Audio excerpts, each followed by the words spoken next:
नमस्कार, खबर 24 न्यूज में आपका स्वागत है और मैं हूं राहुल। शुरुआत करते हैं आज की हेडलाइंस के साथ।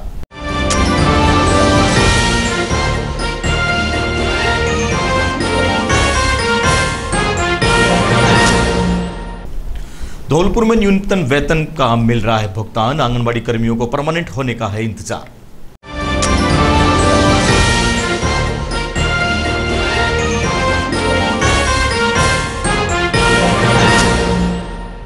बाड़मेर में 7वें दिन किसानों का धरना जारी, 21 सूत्री मांगों को लेकर कर रहे हैं प्रदर्शन।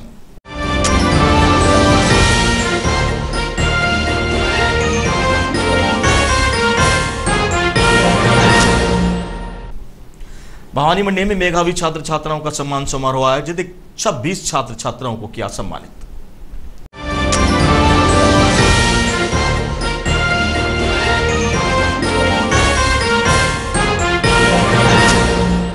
लक्की मेले के लिए डाक ध्वजा व पैदल यात्रा को दिखाई हरी झंडी, कई लोगों ने लिया भाग।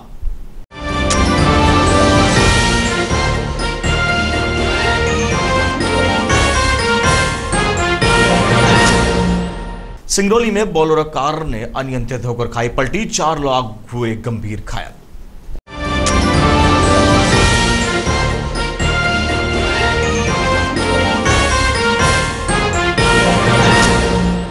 सिंगरौली पुलिस ने गांव-गांव जाकर चलाया जागरूकता अभियान, नाबालिग बच्चों के साथ हो रही घटनाओं के बारे में लोगों को किया जागरूक।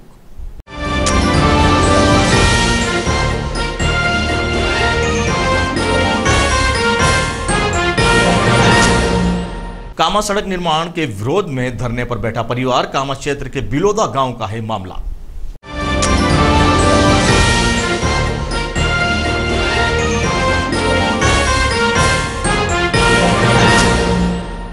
और अब डालते हैं खबरों पर विस्तृत नजर। धौलपुर में आंगनबाड़ी महिला एवं बाल विकास के द्वारा पूरे देश में वर्ष 1975 से आंगनबाड़ी केंद्रों के माध्यम से बाल विकास योजना का संचालन हो रहा है। इसमें 25 लाख से भी ज्यादा की संख्या में आंगनबाड़ी कर्मी कार्य करते हैं तथा इस योजना को सफलभूत कर रहे हैं। इसके अंतर्गत 6 वर्ष की आयु के बच्चों को पोषण, स्वास्थ्य की देखभाल, शिक्षा, पोषण आहार और उपलब्ध कराने, शिशु एवं खान पान तथा गर्भवती महिलाओं को कुपोषण से बचाया जा रहा है और विटामिन प्रोटीन उपलब्ध कराने का कार्य केंद्र सरकार की इस स्कीम के तहत आंगनबाड़ी कर्मचारियों द्वारा किया जा रहा है। इसके अलावा pulse polio, filaria, ration card, ODF सर्वे आदि का कार्य आंगनबाड़ी कर्मियों से संपन्न कराए जाते हैं। इसके प्रतिदिन के कार्यों के घंटों में वृद्धि के साथ साथ सूचना शुल्क पंजिका के साधारण में कई गुना वृद्धि की जा रही है। आंगनबाड़ी केंद्र तथा केंद्रों के पश्चात के समय में फील्ड के कार्य इन दिनों स्थानों के कार्य को मिलाकर देखें तो यह स्पष्ट हो जाएगा कि 8 घंटे से अधिक का कार्य आंगनबाड़ी कर्मियों को करना पड़ रहा है। कार्य को करने के उपरांत भी आंगनबाड़ी कर्मियों को अब तक नहीं सरकारी कर्मचारी घोषित किया गया है, न ही अब तक न्यूनतम वेतन का भुगतान किया जा रहा है।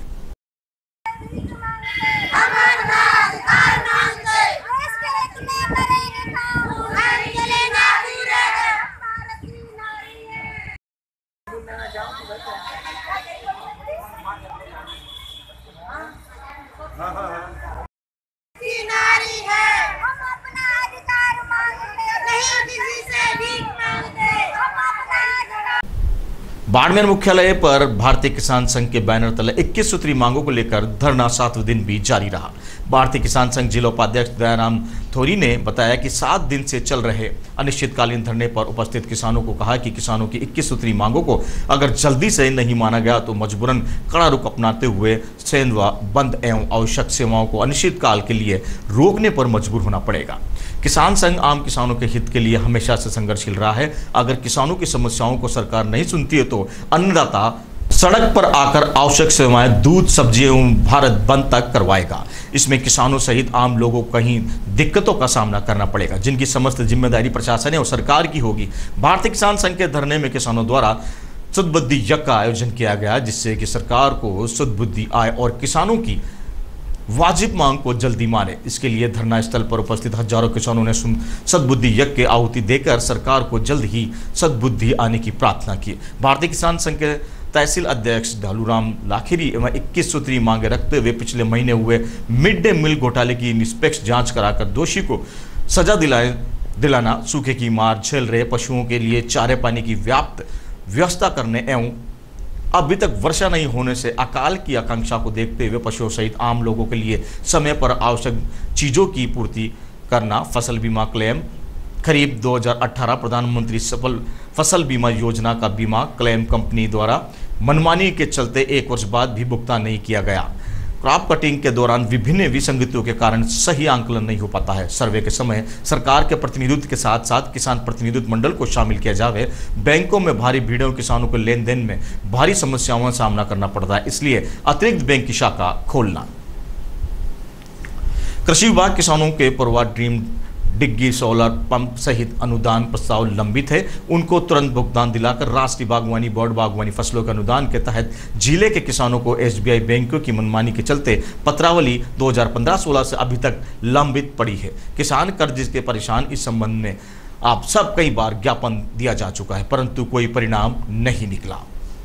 नर्मदा विस्तारगत अंतर्गत महा से जिला प्रशासन में हुए वार्ता में नर्मदा विस्तार पर सहमति जताते हुए उसे स्तर पर वार्ता तब किया था, तभी तक न अभी कोई समाधान न कोई प्रगति हुई। प्रशासन नर्मदा नहर पर सिंचाई विस्तार करवाए सहित कई मांगों को लेकर भारतीय किसान संघ का धरना आज 7वें दिन भी जारी रहा। भारतीय किसान संघ के जिला उपाध्यक्ष दयाराम थोरी ने बताया कि पिछले 7 दिनों से चल रहे अनिश्चितकालीन धरने में समर्थन में सेंधवा के व्यापारियों ने अपने स्वविवेक से अपने प्रतिष्ठान बंद रखकर किसान संघ की 21 सूत्री मांगों का समर्थन करते हुए अपने अपने प्रतिष्ठान बंद रखे, जिसमें आम लोगों को आवश्यक वस्तुओं को खरीदने में समस्या का सामना करना पड़ा।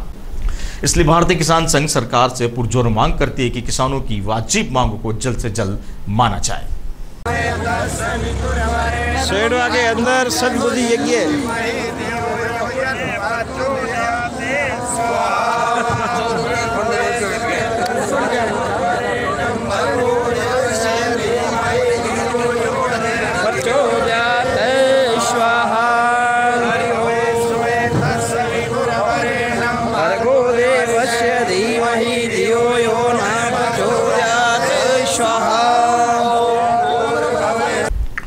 लोक देवता श्री श्री 1008 लालकदास जी महाराज के जन्मस्थली धूलीबूंद बंदोली श्योपुर अलवर के प्रति वर्ष लगने वाले लक्खी मेले के लिए कामा से गोपीनाथ युवक मंडल के तत्वाधान में जारी द्वितीय डाक ध्वजा व पैदल यात्रा को भाजपा प्रदेश कार्यकारिणी समिति सदस्य वेद स्वरूप बंसद सैनी व आल राजस्थान दुकानदार महासंघ कामा के अध्यक्ष युवा नेता देवेंद्र कुमार ने हरी झंडी दिखाकर रवाना किया। यात्रा संयोजक इंद्रजीत बापू और रजिस्टर सैनी ने बताया कि श्योपुर स्थित भगवान श्री लालकदास जी महाराज मंदिर से प्रति वर्ष लक्खी मेले का भव्य आयोजन किया जाता है। लालकदास जी मेवात के सर्वमान्य लोक देवता है, जिन्हें हिंदू और मुसलमान समान रूप से पूजते हैं।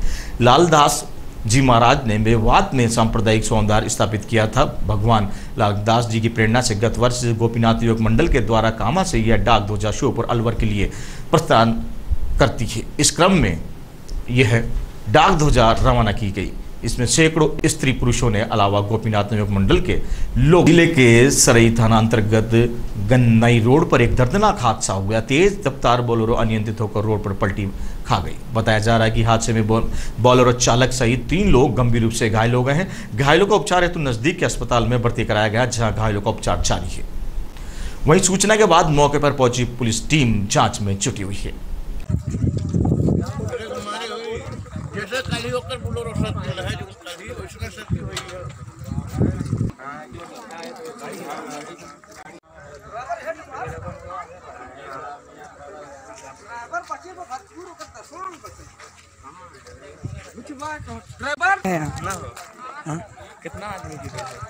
सिंगरौली पुलिस अधीक्षक अभिजीत रंजन के निर्देश में जीवायन थाना प्रभारी निदेशक अनिल उपाध्याय द्वारा महिलाओं बच्चों के साथ दिन प्रतिदिन हो रहे अपराधों को देखते हुए गांव-गांव जाकर लगातार जागरूकता अभियान चलाया जा रहा है।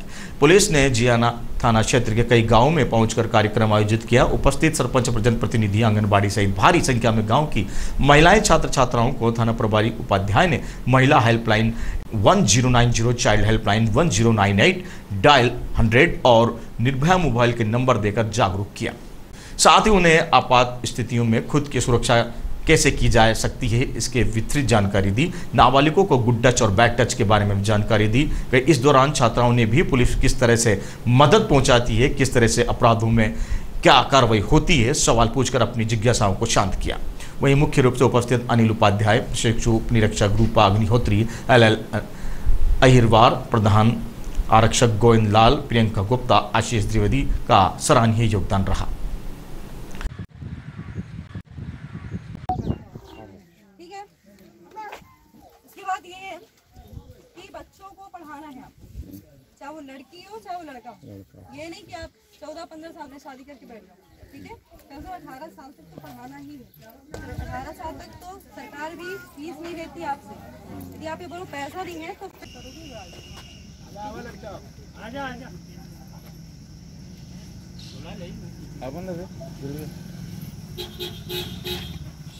ग्रेवल सड़क निर्माण के विरोध में धरने पर बैठा परिवार कामा क्षेत्र के गांव बिलोदा में चल रहे ग्रेवल सड़क निर्माण कार्य के दौरान गलत तरीके से सड़क बनाने को लेकर एक परिवार ग्रेवल सड़क के किनारे धरने पर बैठ गया। गांव बिलोद निवासी रामवीर पुत्र लक्ष्मी नारायण ठाकुर गांव के बिलोद से विवार की ओर से ग्रेवल सड़क का निर्माण कार्य चल रहा है, जिसमें सड़क में उसके खेत में से अवैध रूप से सड़क निकाली जा रही है, जिसकी शिकायत भी की, लेकिन अधिकारियों ने ध्यान नहीं दिया, जिसके विरोध में रामवीर ठाकुर अपने परिजनों के साथ सड़क के किनारे धरने पर बैठ गया।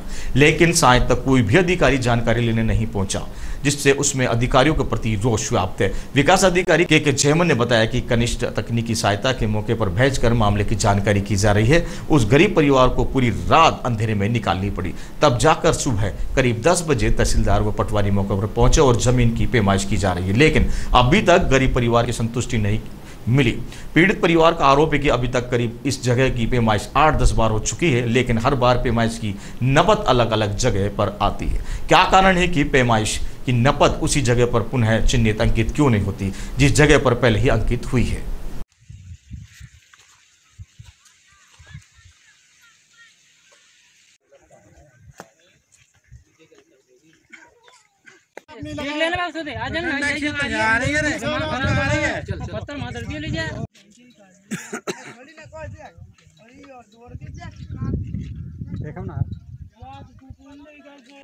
भवानी मंडी गोसिया मुस्लिम वेलफेयर सोसाइटी द्वारा मुस्लिम समाज के मेधावी छात्र छात्राओं का सम्मान समारोह आयोजित हुआ, जहां ईदगाह में समारोह के दौरान 75% से ऊपर अंक लाने वाले 26 छात्र छात्राओं को उपखंडाधिकारी, पुलिस उपाधीक्षक, थानाधिकारी एवं समाज के वरिष्ठ लोगों द्वारा प्रशस्ति पत्र देकर सम्मानित किया गया।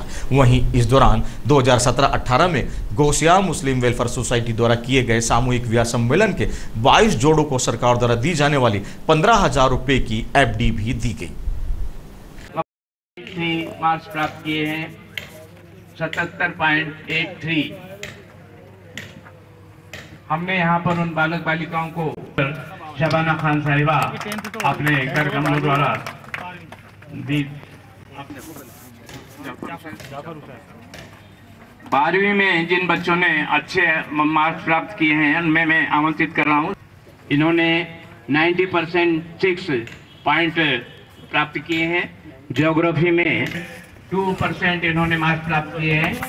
हिस्ट्री में इनके 99 नंबर हैं, पॉलिटिकल साइंस में 94 और हिंदी में 94 नंबर हैं। तालियों की गड़गड़ाहट के साथ इनका हार्दिक स्वागत। आज के बुलेटिन में फिलहाल इतना ही। दीजिए इजाजत, फिर होगी मुलाकात। तब तक देखते रहिए खबर 24 न्यूज। नमस्कार।